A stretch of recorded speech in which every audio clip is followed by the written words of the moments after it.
MVPs for even 4 months and 6 months, only to put it in the market and realize it's not going to work. People don't like it. It can't do anything. And then you have to build again for 6 months. Before you know it, that's 1 year. The best gift you can give to a human being is a chance. Yeah, exactly. A child that does not cry will die in the carrier. There are too many problems in the world for us not to be the solutions to them. There are too many of us pointing fingers, looking for other people to solve for things that we know innately we have a piece of the puzzle for. Think about the failures you've had in your life. Don't you learn more from failure than you do from success? I have. Absolutely. That's where the biggest lessons are. Yeah.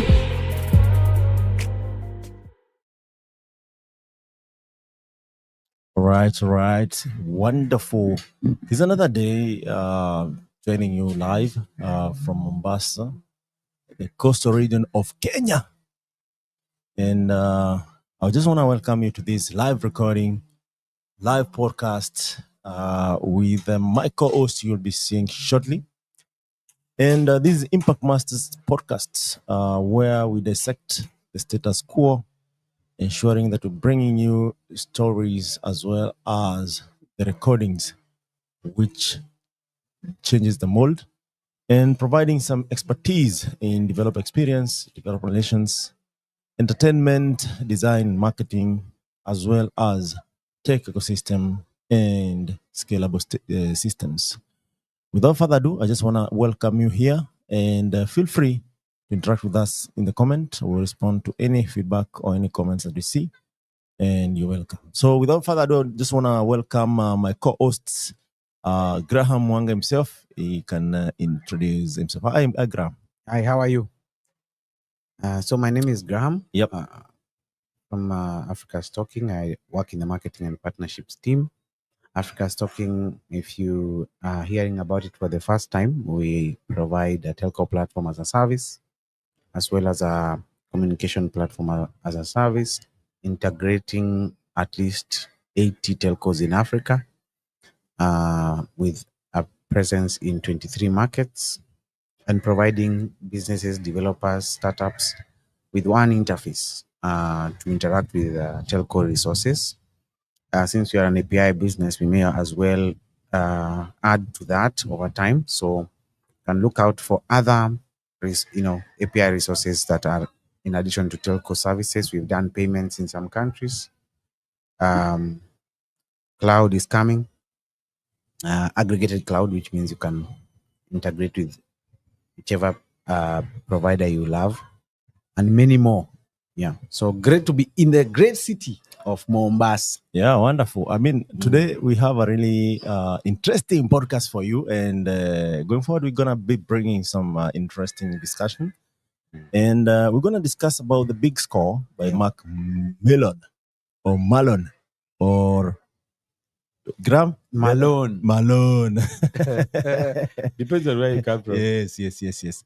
But it's a very interesting book talking about the Silicon Valley from the early days to the current state. Yes. And we'll be talking about how it has impacted Silicon Valley, the lessons that will be learned there, the technique, the tech ecosystem, the Silicon Savannah, as well as Mombasa tech ecosystem. So Kenya has a really interesting tech ecosystem coming up. There's Nairobi, of course, is leading. And then we have Mombasa, and then we have Kisumu. And of course, I hear other places like Eldoret are coming up. There's Nakuru, Kisii, yes. And so on. And it's a good thing to see. Nyeri has always been there somewhere. Yeah. Dikut. You can't mention tech without mentioning Dikut. Dikut is the Dedan Kimathi University of Technology. Yeah. Where the semiconductors will be created. And it's interesting to see even recently there was a rare mineral discovery in Mrima. That's in Kilifi. Yeah. And there's cobalt discovery in Embu. Yes. So Kenya is becoming a leader in so many aspects, and even Africa at large. And it's good to discuss some of these lessons from the book. Yes. One of the key things that I'm keen on, is the clarification from the big score. Okay. is that Silicon Valley didn't begin its life as a polished innovation Okay. district. It started as an aggregation of engineers confronting unresolved scientific problems. The semiconductors, microelectronics, and defense-driven research. And the interesting aspect, Graham, that people don't know is that most of the biggest customers of the big tech Yes. are always the government. Yes. Always, So, yeah, always, definitely. always. Even the big cloud providers. They are the guys with the luxury of adopting new tech and testing it, ensuring that it works. Taking their time. Yeah. So I think there's a lot to learn there, even from the Africa perspective, Kenya Yes. perspective, whereby governments could actually start checking out tech ecosystem. And yesterday was the day before yesterday, we went to this innovation space and we found some guys who will be participating in NIS hackathon. Yes. Which took me aback a bit, like, oh wow, okay, interesting. Yes. Will this just end up in a job placement and that's it, or will there be some adoption of the innovation? So government is big. Yeah. What do you think that we could do as a continent to really front this? Is it policy? Is it laws? Is it just pitching to the government more? Yeah. I don't know, man. The first problem that you realize is when you look at the big tech and the amount of business they are doing with the government, you realize that we already began in the wrong footing. Because if you are, for example, a cloud provider, and I don't know, a sizable chunk of your money is being generated by a government contract, a defense contract. And then, you provide maybe some of your services on a free to use basis. And then, I have a startup in Africa that takes that model and starts to provide a software on a free to use basis. Already they are going to fail. You see the problem here? They are going to fail because the providers giving you free to use basis software, they already got their money covered. So you think it's a think this is the way it premium always model, works. but Yes. already there's someone It does paying not the work check. Of course, Yeah. it does not work like that. Yeah. So it explains why so many startups never take off. Yeah. They begin with that. You'd rather say, I have 100 customers. If you don't want my business, go away. Yeah. But to get to that point, you have to have first looked at what actually happened in Silicon Valley. Yeah. Which is, you build a product, you even go and have a negotiated contract with the government, you even pay for lobbyists to make sure that your business is incorporated in government processes. Yeah. And then you have free cash flow, or you have a $400 million grant, Yes. which you now use to implement your business within government. Yes. You can now turn around and say, any early subscribers, Yes. because you're inadvertently your big business is B2B, but everyone is seeing you are a B2C. Yes. So they're thinking, if I start my startup and copy X or Y or Z, I will have the money just like these guys. Yes. Only to realize that maybe some of these businesses have never even made a profit in Africa. It's They only basically make a profit in Europe and the US. Why? Because of government contract. But they won't tell you that. you'll just be seeing things You happen, see and things you're like, happen, this is a model they use. which starts to explain even their route to market. I ever tried to wonder why are these guys not interested in executing this or executing that? They know, because even if they execute it, the winning strategy is to keep going to the government, because this will never make them the money even to be sustainable. You see? Yes. Now, if you remove that reality from the startup ecosystem in Africa, it explains so much why the businesses never scale, businesses never grow, businesses die overnight because of radical changes in policy. You see? So that's the first deception. That other ecosystems copy from Silicon Valley. Copy paste. Yeah. Even China The does biggest not consumer work is the that way. You'll be told you're running a platform. This platform must be hosted in China. Must do this and this. Must comply with this. Must comply with this. But here's $50 million. Yes. See, suddenly. Yes. And if you look at the pipeline, the same thing. all the people who went to study in China, in the US, in tech, I struggle today to think of any remaining in the US, especially now with the big. In fact, I think their policies being set up so that they don't leave. Yes. They have incentives to stay, but the incentives are big Back home. Yeah. Yeah. So I think just to bring it, that's my first point. I think around this ecosystem. Yeah. We need to recalibrate our eyes. What are you seeing? And what business are you building? And should you even be thinking of freemium? Another thing in Africa, should you even be selling a software service alone? Or should you add some commodities or some extra services layer on top? Yeah. Because you could be selling something to people who need education. Yes. So they won't just put their credit card and use your software platform. They need education. They need cash. They need to give you cash. Suddenly, you can't just run a purely software business. You may have to have software plus services. Exactly. Software plus training. Yes. And nothing stops you from making money from the training. Yes. Yeah. So Africa's value chains, I think, have been skewed because you just thought it always just works like that in the US. Yeah. Exactly. And this is a structural pattern that we can even establish from this conversation. And that is ecosystem grow around problem density, not just branding. And before the valley became the valley, ambition was attracted to complexity, not amenities. And one of the key institutions that really has played a big part is Stanford's role. It was not just symbolic, it created technical legitimacy and continuity, creating some pipeline. Because if you think about most of the serious innovation that are used world over, they have the root of, expertise from Stanford. Okay.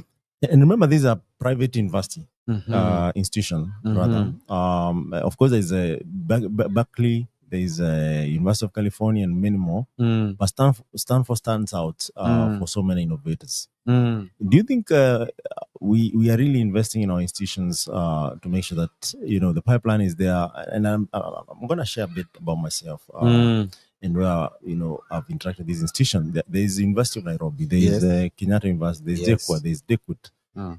And some of the professors there are well educated. Most of the well educated in the world, I would say that, from MIT, from Yale, from Princeton, Oxford, Cambridge, and so on and so forth. But as recent as this year, lecturers had to stay at home for like a few months, 3 months, or I don't know, more than that, just because they were not well compensated. Whereas if you compare that with Stanford, where lecturers are co-founders, they are the directors, they are board of, their research is consumed. Yes. Whereas the student actually get real-time internship and apprenticeship in these companies. By the time they graduate, they have a footing in the industry and they know what is required of them. Yeah. As opposed to just graduates who just celebrate their graduation and then they start tamarking looking for a job. Yes. Which is not sustainable. So I think there's something that can be looked and can be learned to build sustainable ecosystem. A lot. So first, I think you have to go. When we did the engineering classes, used to be told derive from first principles. Maybe even in the computer science and engineering, you remember these things. Yes. For you to achieve an answer, you must derive from first principles. Yes. So the problem, I think, I can look at it from two sides. One, the funding of research and educational institutions as part B. Part A is the purpose of those institutions. Yes.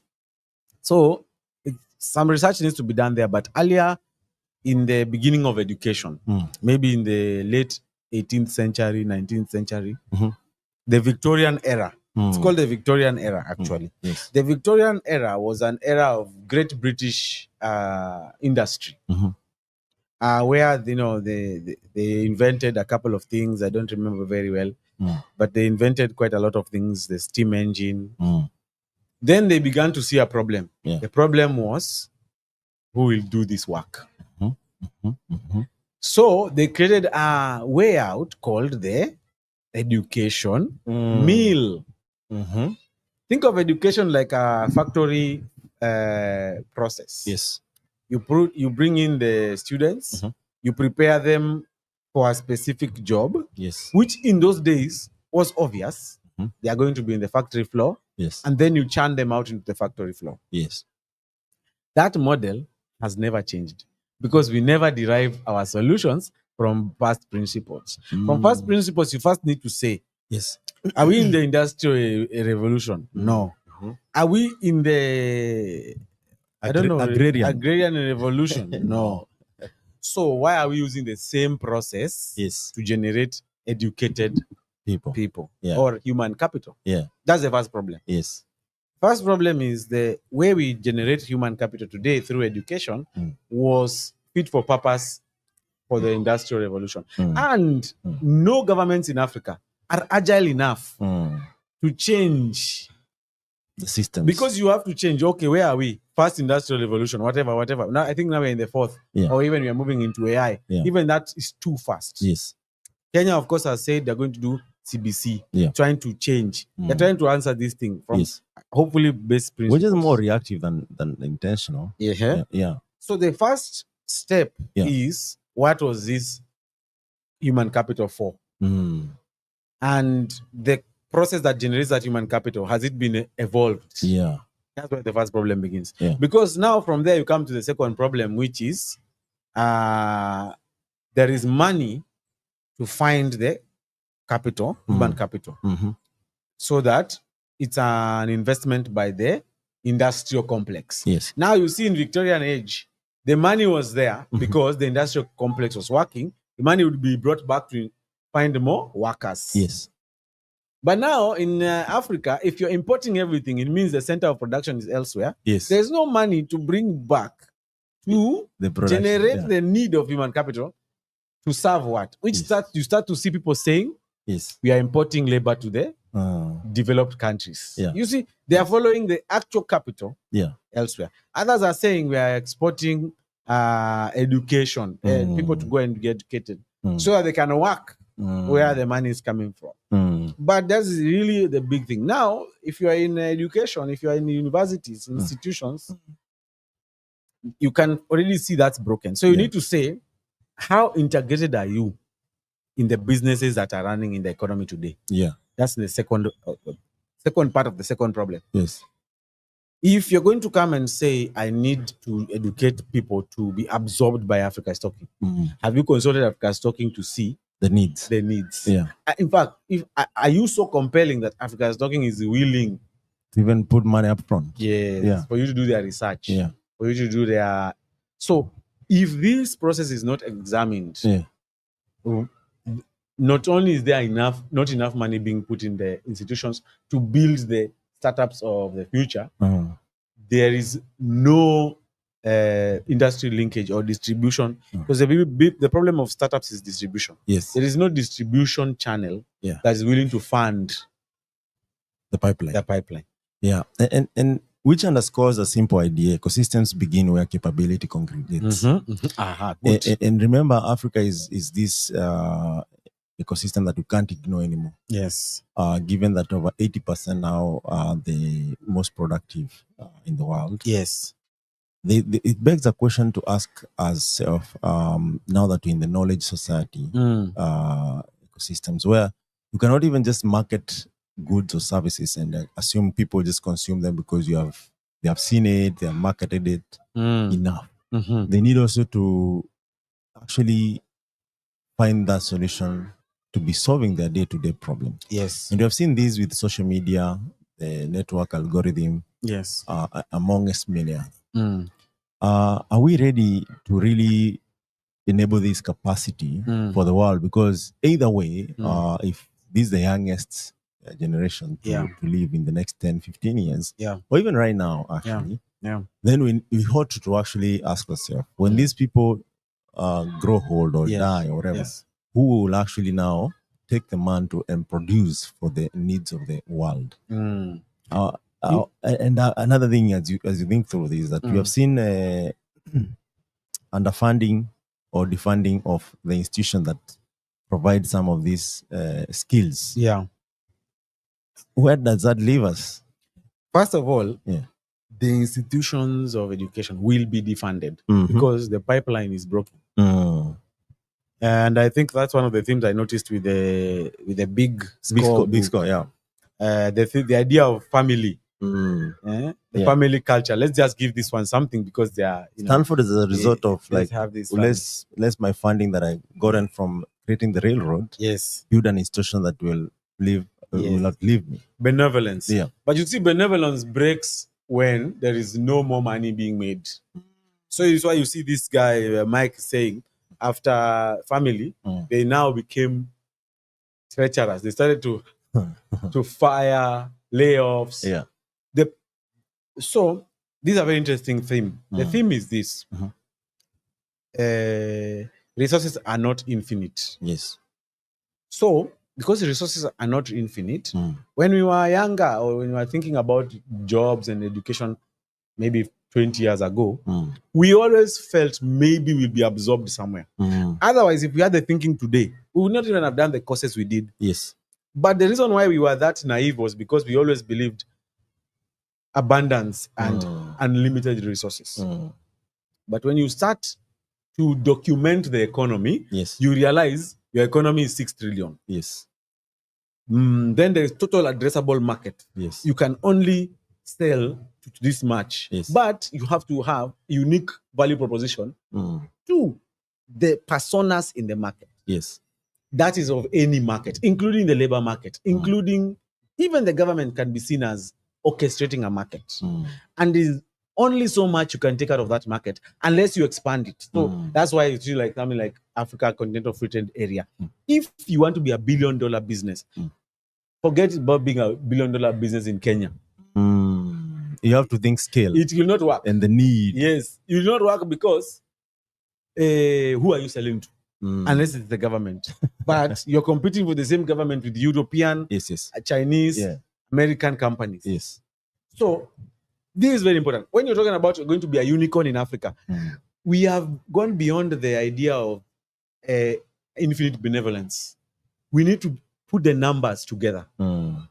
Now, when you look at the government, that's a struggle they must face. You know, you can't just pump money and hope. Yes. That is what we used to do when we were kids. Yes. Today, you must realize how much is coming in, how much is going out, what is the capacity of purchase of my people, etc. Yes. Now, when you look at the university, university must also have a target audience. It is shipping research and talent too. Yes. If it's only shipping talent to Kakamega County, when will it be $1 billion business? Kakamega County is only receiving maybe 15 billion shillings. Yeah, max. And most of it is debt. So a lot of these campuses or African universities are, one state university. But you want to play the league of Harvard. Harvard, which is advising 52 states or 54, the world. The world. Yeah. Yes, there is some research coming out of Harvard for China, for Middle East, and therefore they can be $1 billion research outfit. Yes. So the companies of Africa will continue to defund these organizations, and the students will continue to leave the process of education if there is no quantifiable total addressable market, quantifiable direction for talent. And also, final point, when you see China growing or the US, there is no growth of tech ecosystem without government intervention. So the idea that you can give $1 million to the tech ecosystem in Africa, you are joking. Yes, you are joking. You need to look at the government as a platform where startups and businesses can plug in. And now the government needs to start thinking, how does that platform grow value? Suddenly, you realize that you have no wastage available. At all. You can do an audit and see if it is agriculture. Every vertical must be created and addressed for us to achieve the money we want. If you're looking at sports, if you're looking at business, anything that the government has its tax hands in, it must also start to nurture by being a platform. So I think the main story here is that Africa is very, very fast going to come out of benevolence and start creating value, just like the Silicon Valley shift, Yes. which means people will now start thinking, if this guy is not creating value, am I going to keep him? Am I going to fire them? It's a very tough conversation. It can only be softened if we start to think about our entire value chain from end to end. And then when you strengthen that value chain, it means when a university will plug in, the university need to think beyond. You know, I usually see the Kenyan lecturers fighting, and I'm like, brothers, sisters, you're fighting for in Kenya. Why don't you try and create bigger, pool of work across Africa, 55 countries. Yeah. That's where the $1 billion is coming from. Yeah. You know. And I think let's talk a bit about critical mass and talent mobility and the Fairchild lineage. You know, most people don't know about how Silicon Valley was really built from the grit. So Fairchild Semiconductor remains one of the most consequential institutions in tech history. Okay. The traitorous 8 Yes. live shockingly, form Fairchild, built new norms, and ultimately generate the Fair Children. And Fair Children here is Intel, AMD, National Semiconductor, and many more. So I think even given the Kenyan example, yes. Before you used to talk about Safaricom, 7Cs, Africa's talking a bit, Wananchi Group, then there was that wave of Microsoft ADC. Yes. And it doesn't mean that these companies were not there. It's just that they were there business-wise, like business development kind of presence. But there were a couple of years there that Microsoft came about. Okay, Andela came about, served a few engineers. Yes. Then Microsoft, there was GitHub, GitLab. Now there's Google Engineering and so on and so forth. Yes. And also we have seen some really interesting company came about. Cellulant. We have seen a couple of people raise money. There was Soko, as much as they closed. But are we intentional about how people migrate their talent and grow? Do people leave companies and go and start companies that actually, disrupt? And how can we encourage this even from the company perspective so that we have continuity and talent mobility that is safe, that is healthy, and that actually grows the ecosystem? This is I don't know if people are ready for this conversation. First, I can say a lot of African founders are jealous. They are fighting for jealous for or crabs. Or small ego. Yes. Yes. Even when you eat food, right? Yeah. You need to get that food out of your system. Yes. Otherwise, you'll die. Yes. So I think number one, the tech ecosystem in Africa must heal from constipation caused by jealousy. I think the only country I have seen very successfully executing this is Nigeria. That's why in Nigeria you can have the Platawave mafia, you can have the Paystack mafia, you can have the Andela mafia. You see? Yeah. It's already writing itself. Yes. Like there are several founders who have come together, built value, seen some of their engineers, business people grow in their companies, and then proactively given them wings to fly, which is the theme you're talking about for the treacherous 8. Yes. So you will notice that if the Fairchild did not proactively spawn Intel, AMD, giving them the ropes, giving them the contacts. Business is not just about. There's a concept that you need 10,000 days to build your first business. Yes. But after that, not more. Yes. Because of 10,000 days or the 3 years, 10 years, I don't know how long. 3 to 10 years anyway. Depends. Yes. Is you working with 10,000 hours? Sorry, 10,000 hours. 3 years. 10,000 hours. Yeah. It's you working with, working through the process, which is you're discovering everything, learning everything, failing. Nobody should be lied to that the 10,000 hours last forever. No, it's just a phase. After it, if you've been working in the banking sector, after 3 years, who don't you know? What product and problem don't you know? Yes. So, after 3 years, if you have been working in a certain company, for you to move to another company or to build your own company, you have the contact. Yes. So you just need enablement and a good, experience or a good open ecosystem for guys to be like, Chief, go do your thing. Someone should even tell you, I'll be the first one to put money in your Series A. Yeah, because you know each other, you know the capability. Yes, I understand also in Silicon Valley is a very interesting ecosystem whereby anything you need, people know who can do it. And Look do it at how Elon bought X. It's not all his money. Yeah. Yes. Yeah. How OpenAI was set up. Yeah. I'm doing this. All right, here is 100 million. Here Yeah. is 10 million. Here Yeah. is Yeah. Because first, they're not debating, are you capable? They're not debating, do you have ethics? They're not debating, do you have a process? They know you have a process. They know you are capable. They know there's a market. So they are taking away the teething problems so that you start delivering value tomorrow. Yes. So to achieve that in Africa, one, we must get rid of jealousy. Two, we must look at everything as a process with an end game. Yes. Which means even when someone is hiring for their startup, they should already be calculating how these guys will grow, how they will exit, So some startups in Africa should already have created 10 more startups. So even if you're not going to do $1 billion yourself, yes, you can have 10 startups that are doing $10 million in different sectors. Yeah. Money is money. You still have your 100 million at the end of the day. Yeah. So for us to achieve, Africa we must stop being jealous. We must move away from the choking each other.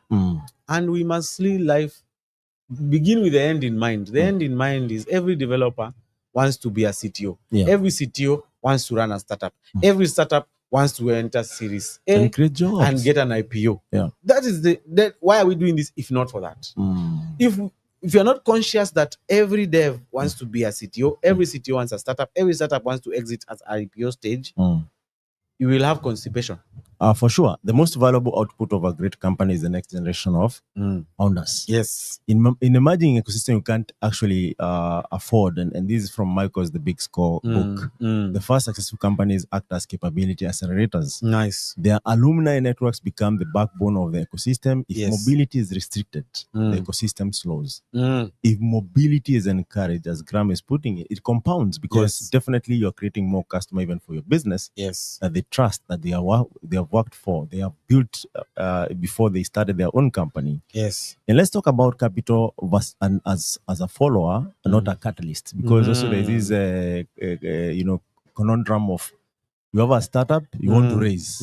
After you raise, you're in the news. After in the news, we forget you or you collapse. Yes. And it has become so common in the upcoming ecosystems. Yes. So many assume venture capital shaped Silicon Valley from day one, but the Big Score documents the opposite. Yes. Venture capital matured only after the Valley demonstrated repeatable innovation. Interesting. Remember, Silicon Valley already had money from gold rush, right? Yeah. And from the silicon mining, all right? So the money was there, but it didn't really.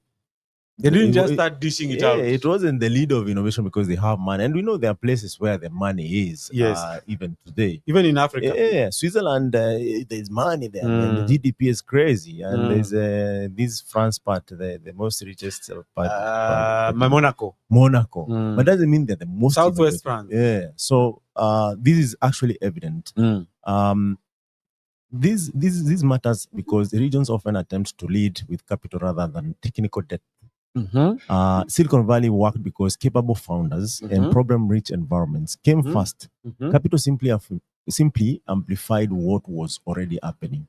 Yes. So capital is an accelerant and not a starting ingredient. And you could see like the industrial tycoons. Yeah. People started Stanford. They realized that building rail is a big deal. Civil engineering at that time was a big deal because that was the innovation, right? Yes. People are building roads, building, the first of the many. Yes. But they realized, you might want to establish an institution which actually carries out research, predicts the future and builds the new innovators. And hence Stanford. If you look at MIT, the same thing, right? Harvard, the same thing. They are just these people who maybe were oil tycoon or, whatever tycoon. And they decided let's put this money in a trust that starts this institution that, and you can see the evidence of that. But now in Africa, you can only speak so much about that, especially for institutions. And the reason why institutions are very, very interesting study. And this is not gonna stop because we're in the knowledge economy. I hear people saying university versus self-taught. You forget even the self-taught is generated from the same university you're escaping. Yeah, the principles of education and and what you learn is the same. If you're learning a server, it's a server. Yeah.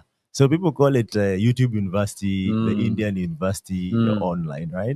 But remember, this education evolves. Yes. This education is created, and is as a result of people asking paramount question about where are we in, where are we going, and what's going to happen. Yes. And there are so many problems to solve in Africa. It's just that a matter of fact is that technology plays a part in that.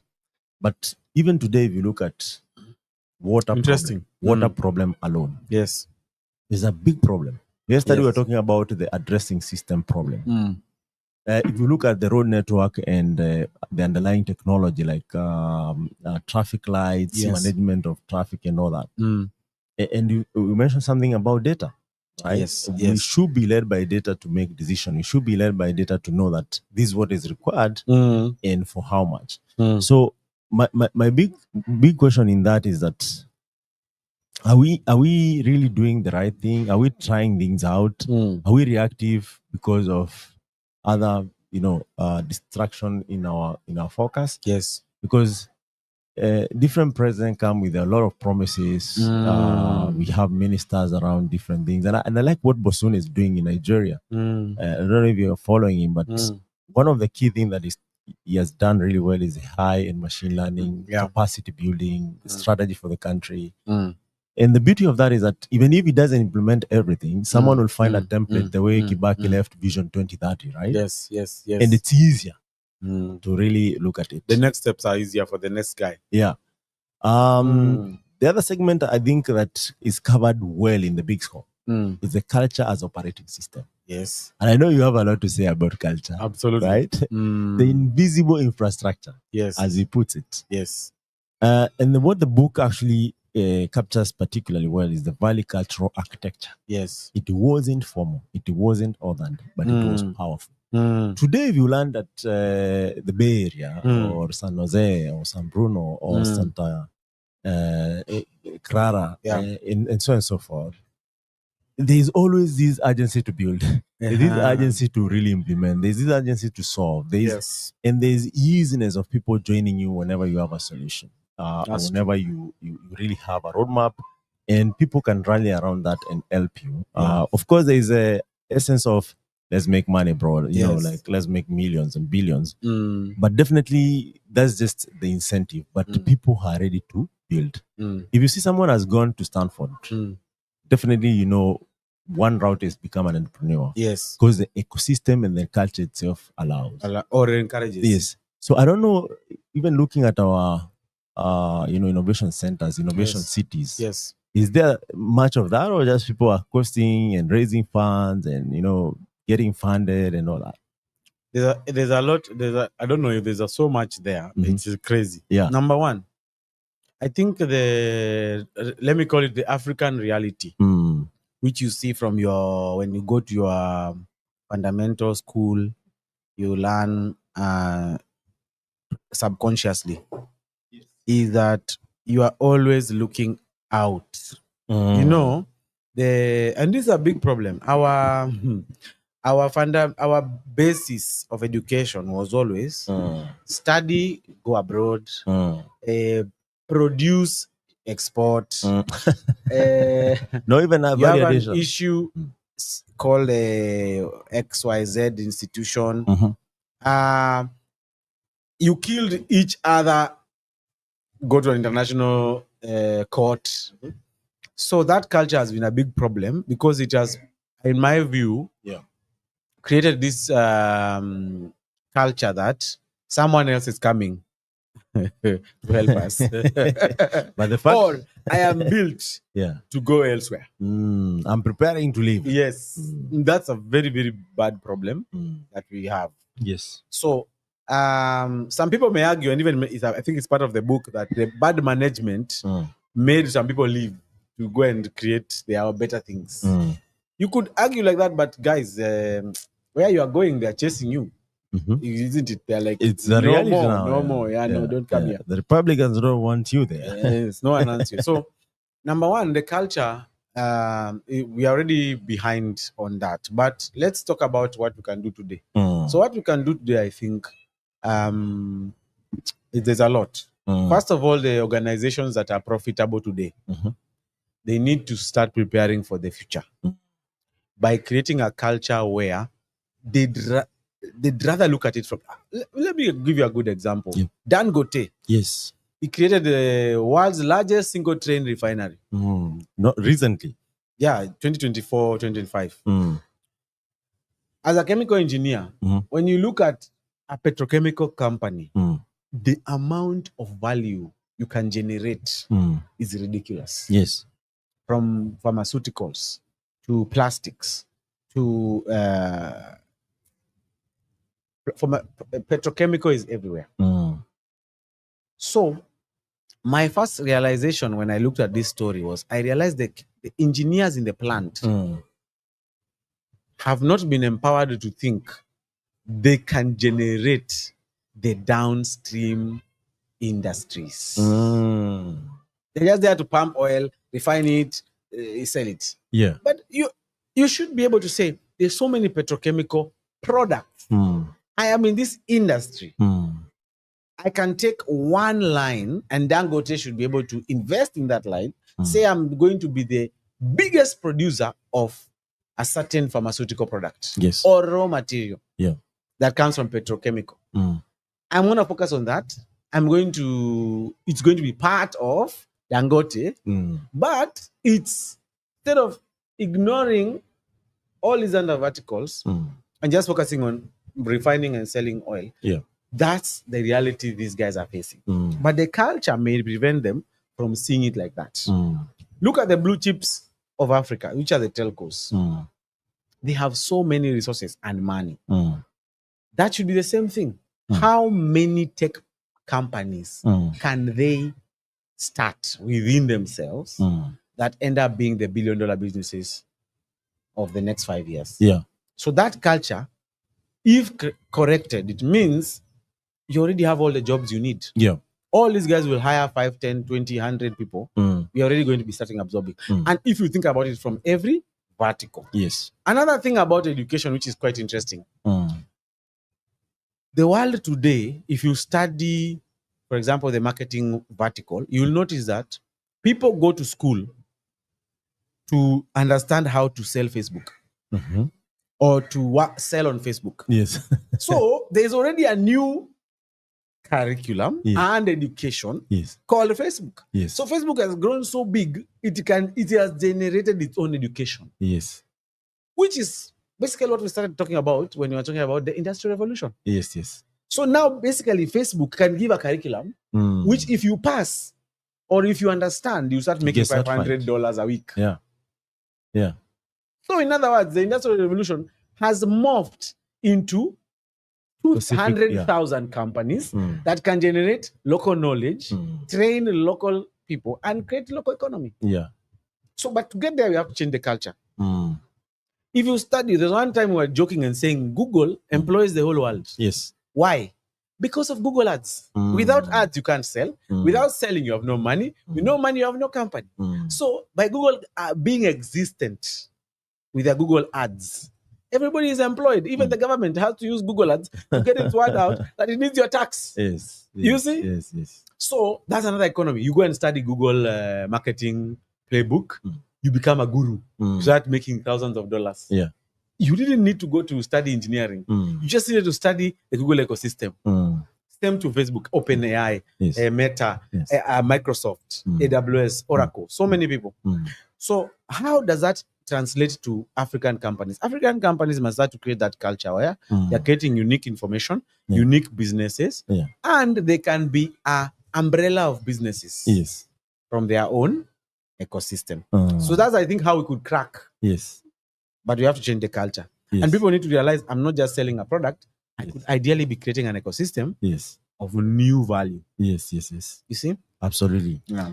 And in these lessons, actually, there are a couple of things that people can take away from, the book, the Big Score by Michael. One of them is fluid movement of talent, transparent sharing of lessons, which I think also we don't do really well. Tolerance of failure, and we should talk about that, like falling forward, paying forward, but failing also forward. Yes. Respect for speed, limited hierarchy, which actually explores all the innovation there is to explore. So these don't produce velocity, and in many developing ecosystems, the visible artifacts are built. Co-working spaces, accelerators, pitch events, without bending the underlying cultural mechanism. And I normally tell you this every time, reminding you how bad we are doing as an ecosystem.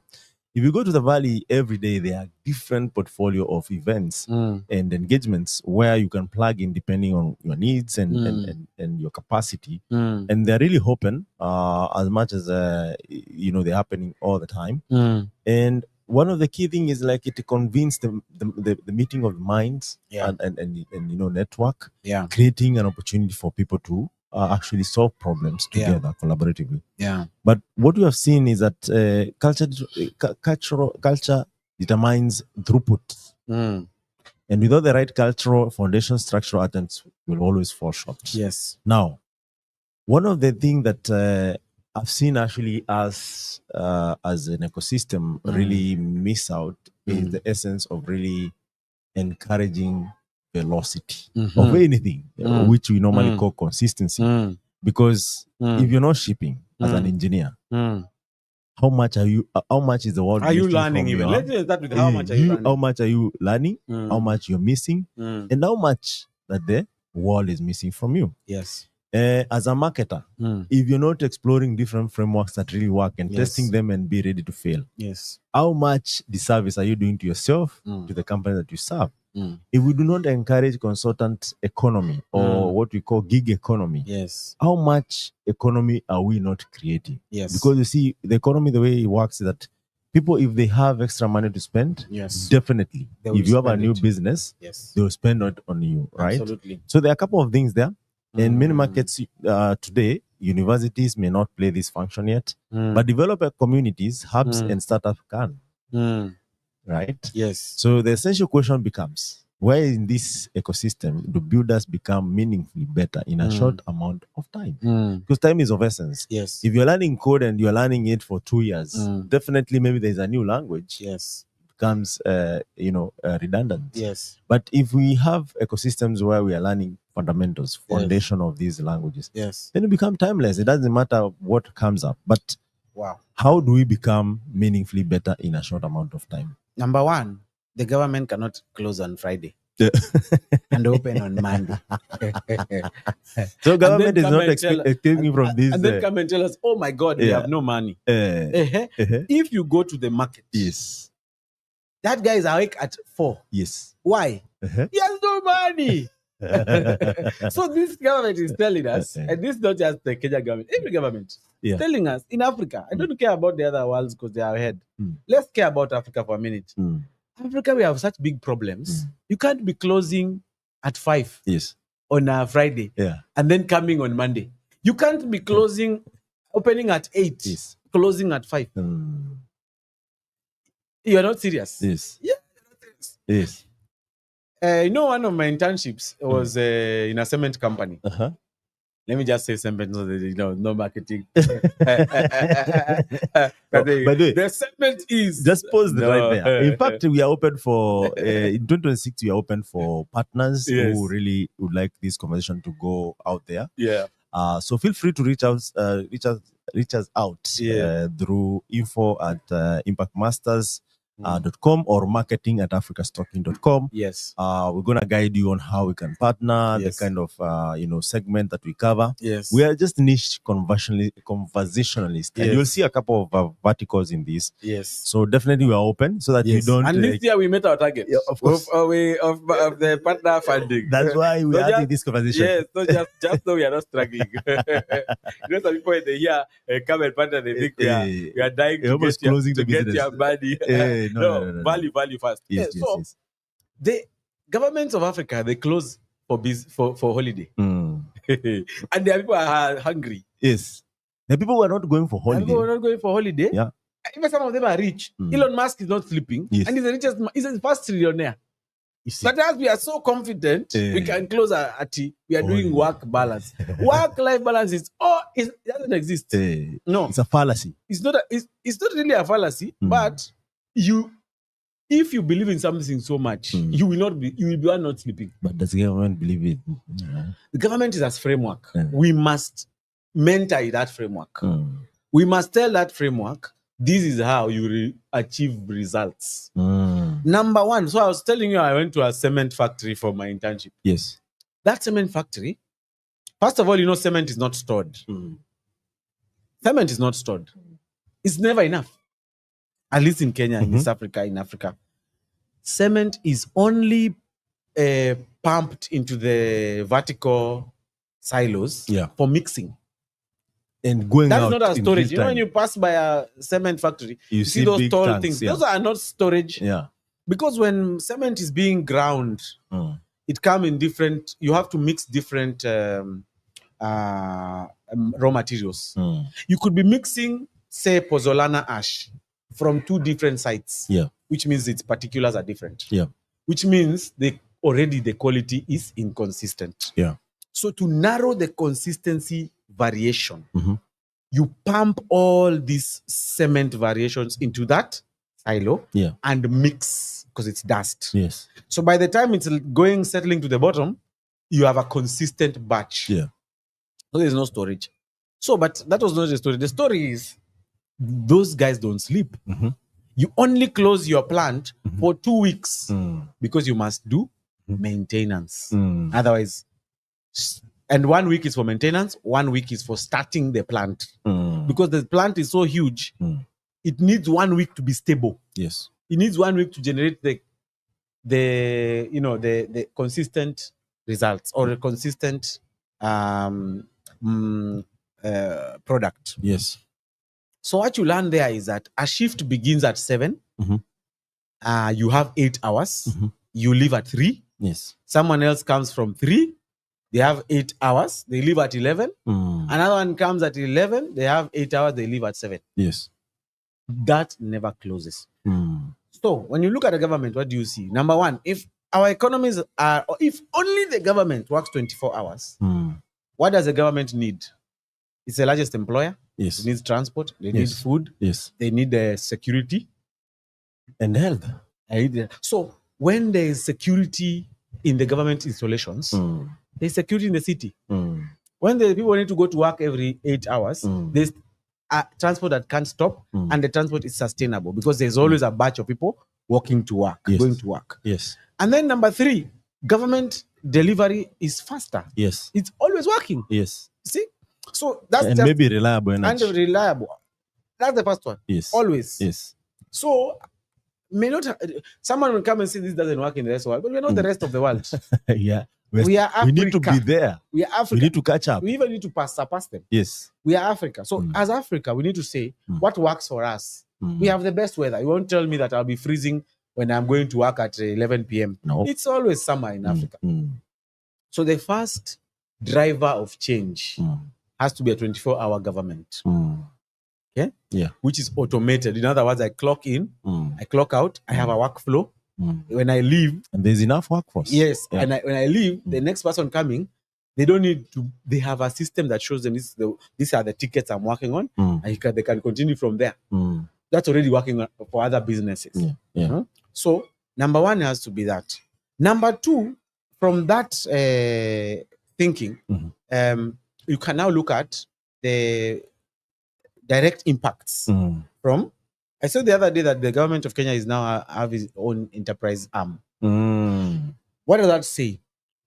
It says, if you look at the positive side, it says that they are going to be really, really efficient at delivering value. Yes. But what does it say on the negative side? The negative side says the current Kenyan businesses that have survived on tenders from the government will be competing for the same tender as the government enterprise. I highly doubt they will win.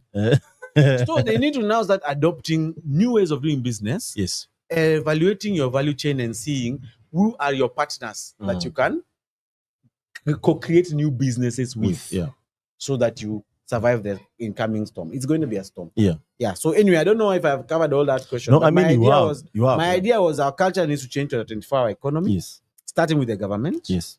Then we need to build on the ecosystems that we as companies have, so that and we the reality enhance- is right now. Yes, Yeah. you enhance the value you can create as a business. Yes. Yeah. So let's talk about the segment about feedback loops and investment, which is covered really well in the big scope. The compounding engine. Yes. Right. And this is a theme that is covered well in the big score. So success wasn't an end point.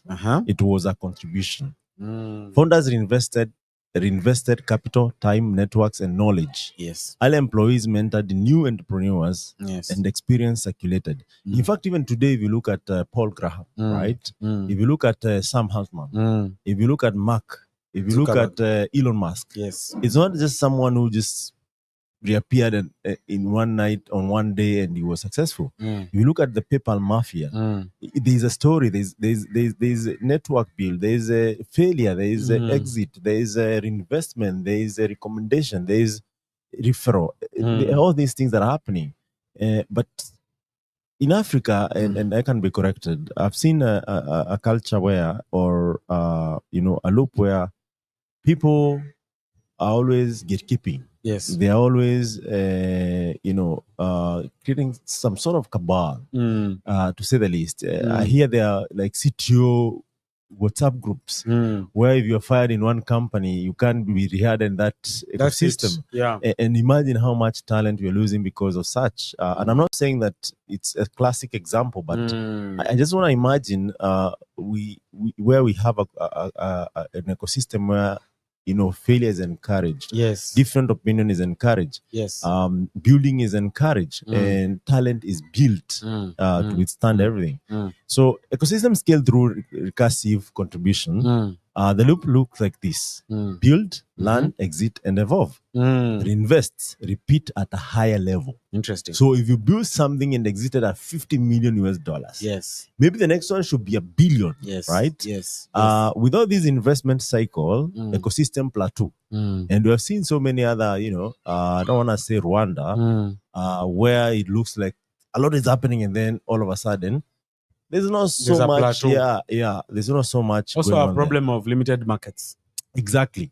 And scale, as you're And speaking scale. about it. So there's a lot that really, I think, that could be learned there. I don't want to preempt everything. And by the way, our intention of this, and this is our first book that we want to put out there, is not to preempt what is there. We want to encourage you that you can actually read some of these things And form your opinion. Inform your opinion. We're not paid. We're not partnering with Michael Malone. It's something that I found interesting. Given this podcast is telling the story and also changing the status quo. Yes. So I don't know if you have something to, Yes. So what's funny about especially when you look at things like the African hubs. Yeah. There was a research that was done by the World Bank of what makes a successful hub. And a lot of things can be said about the World Bank, but funny enough, those guys have even, I think, worked on a tech city in Barcelona, where you told me about it. Yeah, sometime back. Barcelona Activa, where they work together to create. Cities are maybe changing. Yeah. Long ago, you'd have a zone where it's an industrialized zone. I think Because of the industrial Yes. age. Yeah. A lot of stuff was shipped to China. There's no local manufacturing. Mm. In Kenya, people may not know, but there's a Kenya industrial estates. Industrial parks. Yes, in every area. And every university has one. Yes. Yeah. But the main challenge of Kenya industrial parks or any other parks is not the local market. Is that you are a part of a global economy, you sign agreements with other economies, and you must allow their goods in for competition.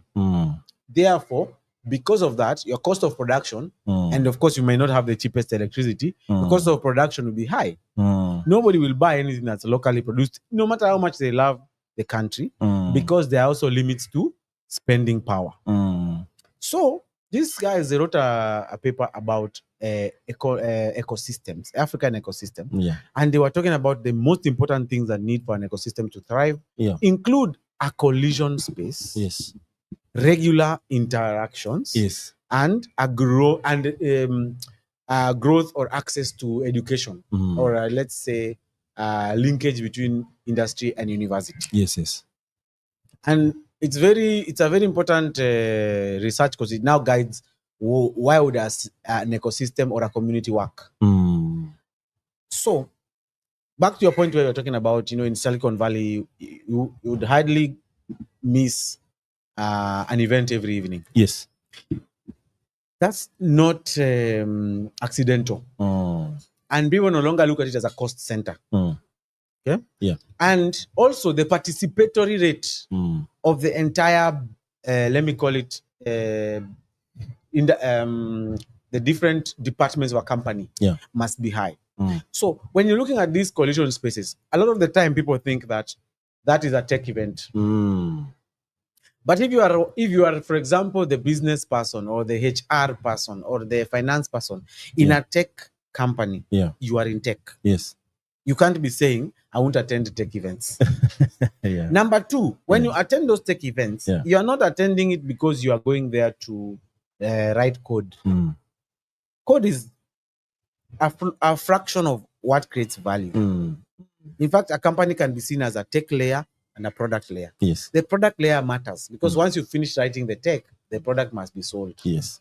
So today we can't sell by telling someone, here's my product, buy it. Yeah. We now have to go through relationships, knowledge, leadership, so that you convince the target customer you are worth their money. Yes.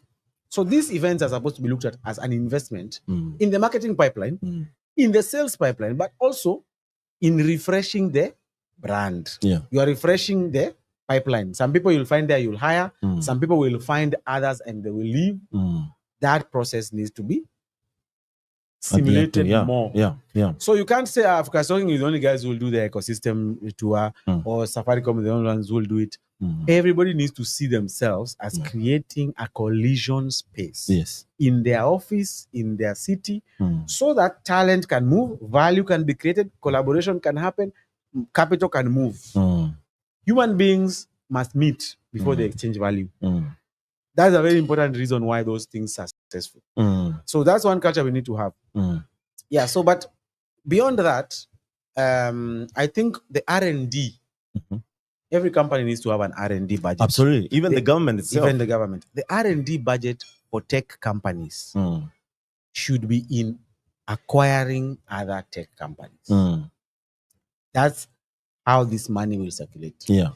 Now, if you are running a company with no R&D budget, you're already starting from negative. Negative, yeah. Yes. Yeah. But if you have money, instead of now you spending 3 years to build a solution, why not acquire, JV, collaborate with another company that has been doing this for 10 years, 5 years, 3 years? Yeah. And also that's the way we will scale across Africa. Yes. Instead of saying you will walk into Ethiopia and set up a company, why don't you say you will go into Ethiopia with $500,000, Yes. acquire shares of a company there that is aligned to you, and do business. That answers the story of speed. Yeah. Yeah. It answers the story of speed. Yeah. And velocity. And velocity. So there are a couple of lessons that have been learned. They can be applied in emerging markets. So principles without limitation. So practical question is, which lessons are transferable, right? Like one of them is several principles are universal. Yes. Right? Yes. Mobility of talent.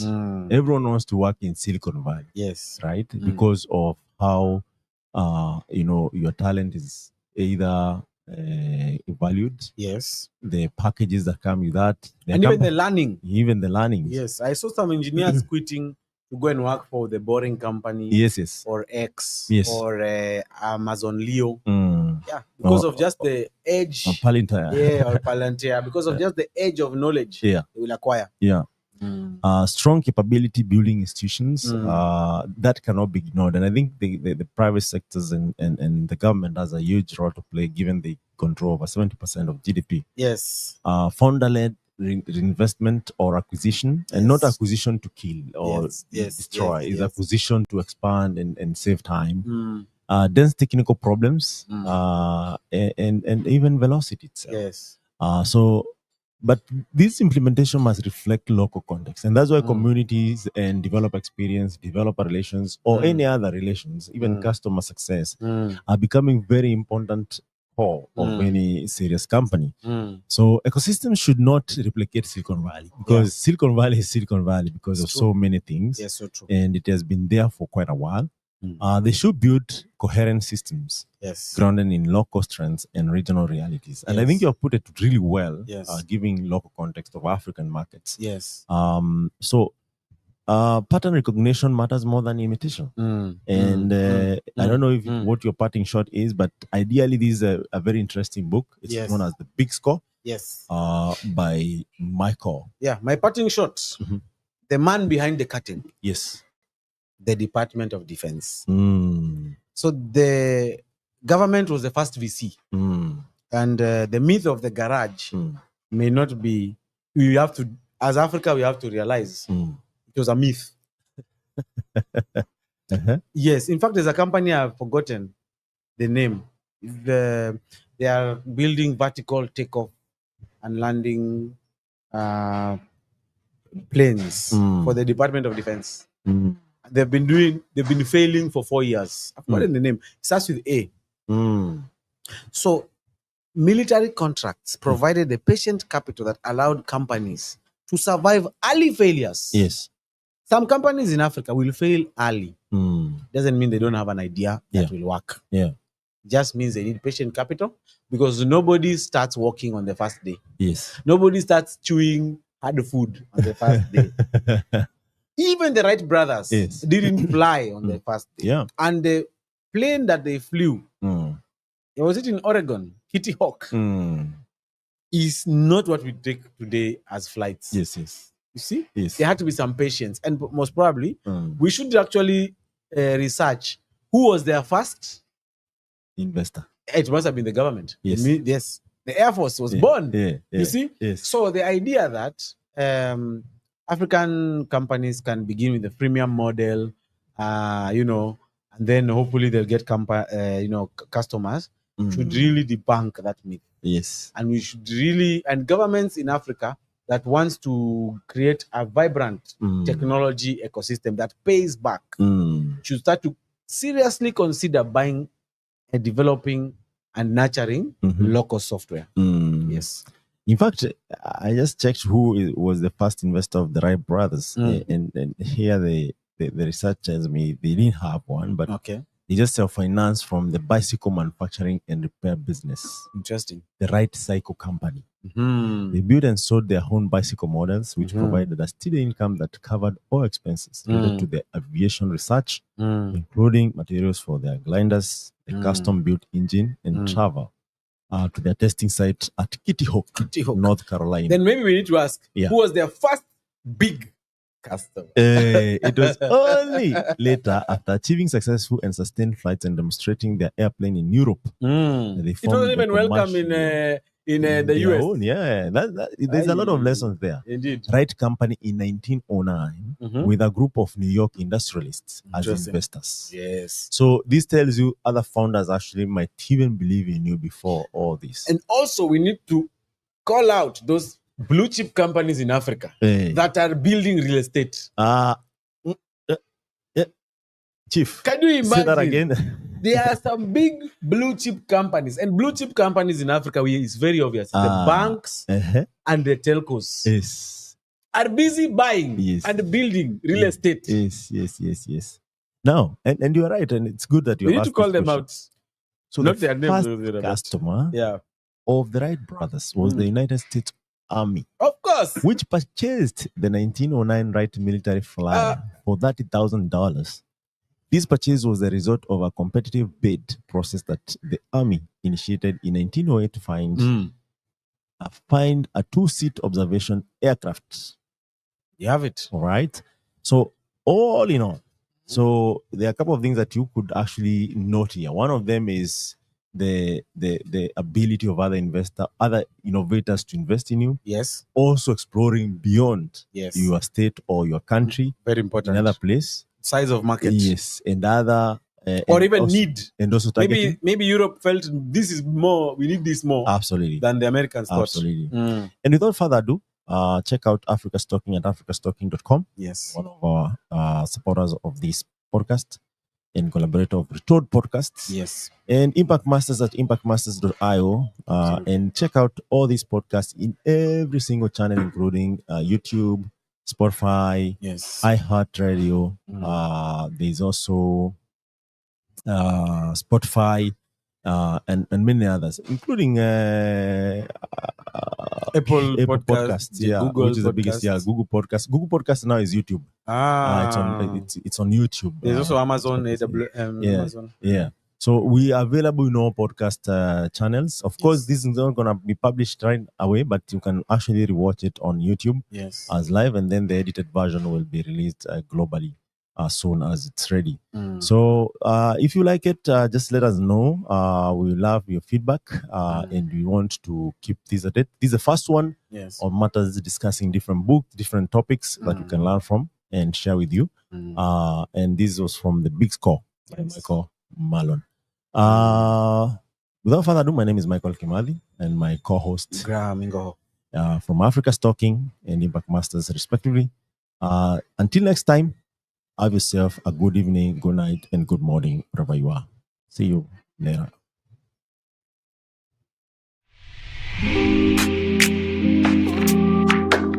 And within Africa, what I see personally is a collaborative space where we can create value across multiple different sectors and across multiple different countries. And what does that require? It requires each individual to play their part. And more so than that is also for us to be able to collaborate to make sure that we are maximizing the value that exists amongst us. A lot of people founders here and a lot of developers here can attest that sometimes we build MVPs for even 4 months and 6 months, only to put it in the market and realize it's not going to work. People don't like it, it can't do anything. And then you have to build again for 6 months. Before you know it, that's 1 year. The best gift you can give to a human being is a chance. Exactly. A child that does not cry will die in the carrier. There are too many problems in the world for us not to be the solutions to them. There are too many of us pointing fingers, looking for other people to solve for things that we know innately we have a piece of the puzzle for. Think about the failures you've had in your life. Don't you learn more from failure than you do from success? I have. Absolutely. That's where the biggest lessons are. Yeah.